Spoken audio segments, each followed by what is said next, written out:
في بداية الفيديو قد يخطر على بال البعض سؤال مهم جدا، يا ترى انا ليه ماسك الميكروفون زي الفنان ايهاب توفيق كده وواقف كاني بغني في الاوبرا؟ ده علشان الستاند بتاع الميكروفون بتاعي اتكسر وده اللي باقي منه. جربت في الحقيقه اطلب ستاند تاني من امازون، فقبل ما حد يقول لي انت ليه يا احمد ما طلبتش واحد تاني، فانا جربت اطلب واحد تاني من امازون، بس في الحقيقه جالي ترايبود موبايل. انا طلبت ستاند ميكروفون وجالي ترايبود موبايل، فانا من موقعي هذا يعني بقول لامازون حرام عليكم، اغيثونا اغيثوا الحقونا. ندخل بقى للقسم المهم في الفيديو. انا بجد يعني مرتبك جدا وانا ماسك الميكروفون بالطريقه العجيبه دي، بس انا مضطر والمضطر يركب الصعب، فانا راكب الصعب دلوقتي. الحلقه اللي قبل اللي فاتت اتكلمنا عن شويه قنوات كده عربيه ازاي تتعلم منها التصميم والمونتاج، سواء فوتوشوب او افتر افكتس او الستريتور، او الستريتور كمان وادوبي بريمير. في الحلقه دي اقول لك على شويه قنوات اجنبيه لو انت عايز تبقى راجل جامد لازم تتفرج عليهم كلهم، ومن ضمنهم قناتي. يعني انا برضو عامل قناه اجنبيه وانا مش معقوله اكون بكلم المحتوى العربي بس، انا راجل لازم اوصل للعالميه يعني. فلو عايز تعرف ازاي تتعلم الفوتوشوب باحترافيه خارقه وشديده تابع معايا الحلقه دي للاخر، وما تنساش قبل ما تدخل تشوف الحلقه سبسكرايب للشانل، لايك للفيديو، شير علشان في ناس كتيره تدخل تتفرج معانا ونبقى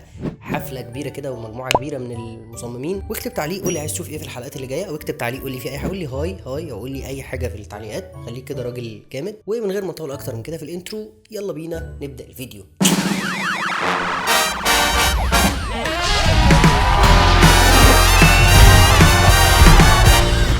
اي حد في المجال دلوقتي كده من الناس اللي بتشتغل فوتو مانيبيوليشن او بيشتغل اي حاجه او عدى على الفوتوشوب في سنه كده 2015 2016 قبلها كمان في 2014 ولا حاجه، دخل يتعلم فوتوشوب، فهو اكيد بنسبه مثلا 99% هو عارف قناه رافي ايه. دي القناه اللي كلنا كنا بندخل نسرق منها التصميمات ونقلدها وبعدين نروح منزلينها على جروبات المصممين على اساس ان هي بتاعتنا، حاجه يعني اللي هو ايه، ما عرفتكش انا كده بقى، يعني كده الموضوع انت كده نبيه قوي. فيعني القناه دي اشهر من النار على العالم، رغم ان هي مظلومه دلوقتي في وسط الهوجه اللي طالعه دي وكميه القنوات اللي بقت موجوده دلوقتي، ولكن في حقيقه الامر الراجل ده له سبق فني في الموضوع ده. كل الناس تقريبا عارفاه. التشانل عليها كميه حاجات يعني نقدر نقول عليها ايه، كونسبت ارت مثلا، مش عارف نقدر نقول عليها، بس هي حاجات فيها قصص، تصميمات وتحس فيها قصه كده، وفي نفس الوقت مش معقده وما فيهاش تفاصيل كتير، ولكن هي حلوه قوي. انت لو حابب تبدا تتعلم فوتو مانيبيوليشن على سكيل صغير وفي نفس الوقت ابداعي جدا، فالتشانل دي انا برشحها لك، هي رقم واحد، حاجه في منتهى الابداع يعني. بصراحه انا كنت بتفرج عليه كتير، طبقت من عنده دروس كتير جدا. بصراحه مش فاكر انا نزلت حاجات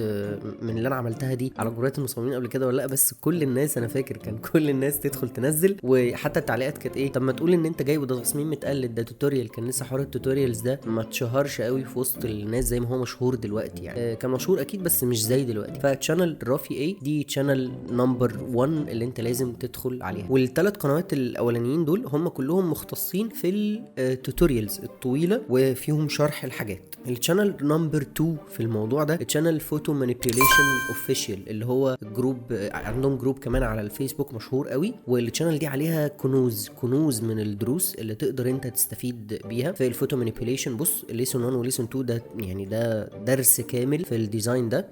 والواحد من اللي بيشتغل على القناه دي نور ده هو عراقي على ما اعتقد، وحد من الناس المبدعين جدا، هو اللي عامل الارت وورك ده. بص هو ده شايف، فنان ما شاء الله عليه فعلا، وانا بتعلم منه كتير قوي، وانت كمان لو دخلت على الشانل هتتعلم منه كتير جدا، وانت لازم تدخل تشوف الدروس بتاعته. زي ما انت شايف كلها حاجات مليانه تفاصيل. الارت وورك ده او الفيديو ده تحفه، لازم تشوفه. ايه كمان انا من كتر الحاجات الحلوه هنا مش عارف اقول لك تشوف ايه ولا ايه. الدرس ده تحفه جدا. الدرس ده خرافه. الدرس ده كلها حاجات، فيها حاجات سبيد ارت، فيها حاجات توتوريال طويله شويه، ولكن بشكل او باخر انت اكيد هتستفيد لو تابعت التشانل دي. التشانل رقم 3 او نمبر 3 عشان لو في حد اجنبي بيتفرج علينا، هي بيكسم بيرفكت.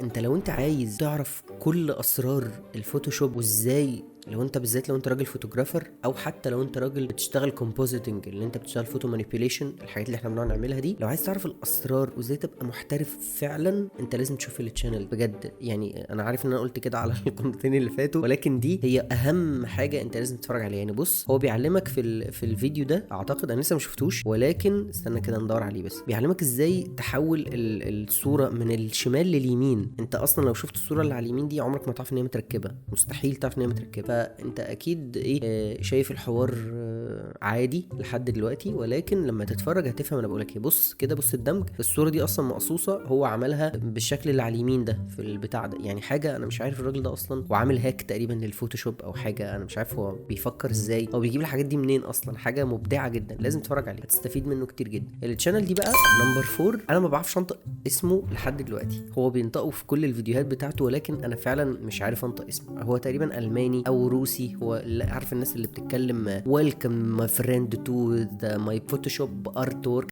عارف انت اللي بيتكلموا بيتخنوا الكلام كده، دول تحس ان هو فخم قوي، هو ده بيتكلم باللهجه دي. فالشانل دي تشانل برضو فيها توتوريالز كتير جدا لطيفه ولذيذه وادفانسد فوتوشوب، وبتعلمك شويه تريكات، زي مثلا ازاي تعمل اللايتنينج ده، ازاي تعمل التصميم العبقري ده، يعني شويه حاجات كده ايه، هي دروس عامه يعني. مفيش سلسله معينه جوه الشانل، غير ان هو بيتكلم على كل حاجه تخص الفوتو مانيبيوليشن والفوتوشوب، وشويه ريفيوهات كده لبرودكتس برضو ليها علاقه باليوتيوبرز وكده. فدي شانل برضو لازم تتابعها. لايف اوف ايفاكس، لو انا بنطق اسمهم صح يعني. لو انت تفتكر فوتوشوب 20 كان 2019 ولا كان 2020 مش فاكر كان انهي واحد، تقريبا 2020، هم اللي كانوا عاملين الكفر بتاع الفوتوشوب وقتها. كان الكفر كمان يا سيدي هو ده، بص حتى منزلينه توتوريال هنا، هو مش توتوريال، هو سبيد ارت مدته 46 دقيقه، فانا مش عارف اصلا الفيديو الاصلي مدته قد ايه. دول بقى بيعملوا ايه؟ دول عيله كده، عيله لطيفه جدا، بيعملوا سيشنز، والسيشنز دي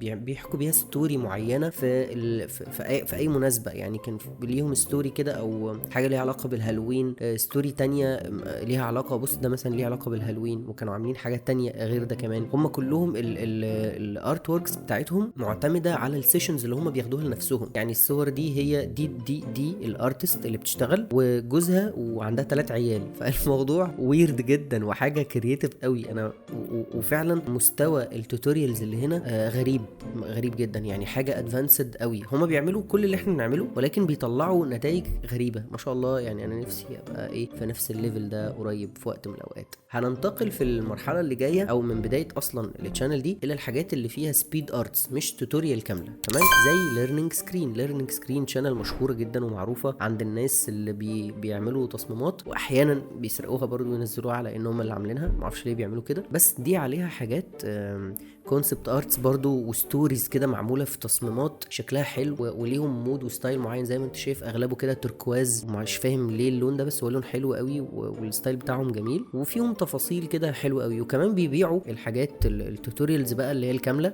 بيبيعوها في الويب سايت بتاعهم، تقدر تدخل تشتريها $5 اعتقد ان ده مبلغ زهيد جدا مقابل انك هتتعلم حاجه تفيدك في شغلك. فدي الشانل رقم 1 2 3 4 5، دي الشانل رقم 6. الشانل نمبر 7 دي هتعجب قوي الناس اللي مهتمه تتعلم كونسبت ارت وديجيتال بينتنج. الشانل دي هتعجب الناس دي قوي. ليه بقى؟ لان الراجل ده رسام خرافي، انا نفسي اعرف هو منين. هو شكله كده تحس ان هو ايراني، يعني شكله تحس ان هو ايراني، بس انا مش عارف هو منين، ولا من انجلترا ولا ايه. بس هو الشانل دي بالانجليزي عموما، والراجل ده راجل فنان قوي وبيعمل حاجات، بص كلها رسم كده، كلها رسم، وبيعمل مزيج خاص ما بين الفوتو مانيبيوليشن والديجيتال بينتنج، يعني بيستخدم صور وكمان بيرسم. فانت لو مهتم زي الصوره دي كده، فانت لو مهتم بالديجيتال بينتنج الموضوع ده هيكون مهم جدا ليك. وانا عايز اقول لك كلمتين كده على الهامش، عشان ايه تقدر انت تمشي في المجال ده بشكل كويس. ما تدورش على الحاجه بس اللي هي ايه السريعه، الكبسوله السريعه اللي هتجيب لك فلوس بكره الصبح. عارف ان كلنا بنعمل كده، انا واحد من الناس نفسي في كده وبعمل كده، ولكن بعد مده اكتشفت ان ده مش صح وما بيوصلنيش لحاجه، وبيخليني مستوايا حتى جوه الشغل ما يبقاش احسن حاجه. اكتشفت ان انا لما اتعلم واشتغل على نفسي واذاكر واطبق واغلط واخد مده في التعليم، الكلاينت او العروض بتاعت الشغل بتجيلك لحد عندك طالما انت شغلك كويس. فانا الكلمتين دول ما اعرفش ايه لازمتهم، بس حسيت ان انا محتاج اقول. الشانل اللي بعد دي هي ليتس انكرييت او انكرييت على طول، هو ليتس انكرييت ده الاسم بتاع الفنان ده على الانستجرام. الراجل ده برضو راجل كده واخد الدايركشن بتاع بيني برودكشن ونفس تقريبا ايه الستايل بتاع العرض الفيديوهات، ان هو بيعمل سبيد ارتس، كمان سبيد ارتس كده حاجه لطيفه وادفانسد قوي، زي الدرس ده ادفانسد جدا وتحفه. الدرس ده تحفه جدا، جدا اللي انا بشاور عليه بالماوس ده، اتمنى انك تكون شايفه. وكمان الدرس اني واحد كان في واحد تحفه جدا عاجبني، عايز اقول لك عليه، ده لازم تتفرج عليه. وكمان الدرس في واحد كده كان في صحراء، وده هو ده اللي جنبه، دول لازم تتفرج عليهم. ده يعني ممكن ما تتعلمش منه قوي تفاصيل قد ما تقدر تستلهم منه افكار، يعني تقدر تستوحي منه افكار انت تشتغل عليها وتطور بيها مستواك في انتاج الافكار نفسها. فدي التشانل دي كويسه في الموضوع ده. والتشانل اللي بعدها هي نفس الكلام برضو عليها، هي فيز رانر. فيز رانر الراجل ده كونسبت ارتست خارق ما شاء الله، كل تصميماته كل واحد يبهرك اكتر من اللي قبله. تبص على التصميم تحس ان هو عادي او مش عادي، تقول ايه وهو بيعمل التصميم كده جوه الفيديو، يحسسك ان هو عمله بصباع رجله الصغير، ولكن في النهايه بتبص تلاقي فيه عمل فني قدامك. هو فعلا عمل فني اكتر من ان هو اي حاجه تانية. هو اعتقد ان هو كان انفايرمنت او كونسبت ارتست في شركه كبيره بيشتغلوا على جيم اسيتس وبيشتغلوا على مشاهد افلام وكده. ده انا فاكر ان هو كان جاوب على سؤال زي كده مره في فيديو من الفيديوهات. ولكن ده برضه هتقدر تستلهم منه افكار. وعامل بلاي ليست اعتقد اسمها ليتس ران ات او حاجه كده، مش فاكر كان اسمها ايه والله، لا هي مش دي برضه. المهم ان هو كان بيعمل كان عامل كام فيديو كده توتوريالز بيشرح لك كل تصميم يتعمل ازاي، مش سبيد ارت. فدي التشانل رقم 9. التشانل رقم 10 يعني مش يعني محتاجين بس نحضر المفاجاه اللي احنا هنقولها دلوقتي. فاحنا هنرن وهنقول اسم التشانل دي اون 3 2 1 قناه منير برودكشنز. زي ما انت شايف يعني انا بحاول احط نفسي على التراك مع كل الناس اللي فاتت دي، مش عارف ازاي، ما تسالنيش ازاي، بس انا حاولت والله، اجتهدت في سنه 2021 ان انا انتج مجموعه من الحلقات والفيديوهات اللي تكون بتلهم الناس التانية على قد ما اقدر. وحاسس ان انا يعني ايه، مش عارف والله، انا حاسس ان انا محتاج اشكر في نفسي، بس يعني هيبقى منظري ايه قدام الناس وانا بشكر في نفسي؟ ادخل شوف الشانل عليها برضو حوالي 40 فيديو. اجتهدت في ان انا اطلع حاجات شكلها لطيف يعني، خلينا نقول لطيف، مش رافي ايه ولا فيز رانر، ولكن هي حاجات شكلها لطيف. فادخل شوف الشانل دي واعمل عليها سبسكرايب، واعمل سبسكرايب لكل الشانلز اللي فاتت دي، واعمل لايك للفيديو ده، وسبسكرايب للشانل اللي احنا بنتكلم عليها دلوقتي دي. وادخل تابعني على الانستجرام، وادخل تابعني على التيك توك وعلى الفيسبوك ولينكد ان ايه كمان وتويتر وكل حته. بص هتلاقيني في كل حته. واكتب تعليق قول لي نفسك تشوف ايه في الفيديو اللي جاي، او لو محتاجني ارشح لك حاجه تستفيد وتتعلم منها في الفيديوهات اللي جايه قول لي عليها في الكومنتات. انا كده خلصت الحلقه، اشوفك في الفيديو اللي جاي، سلام.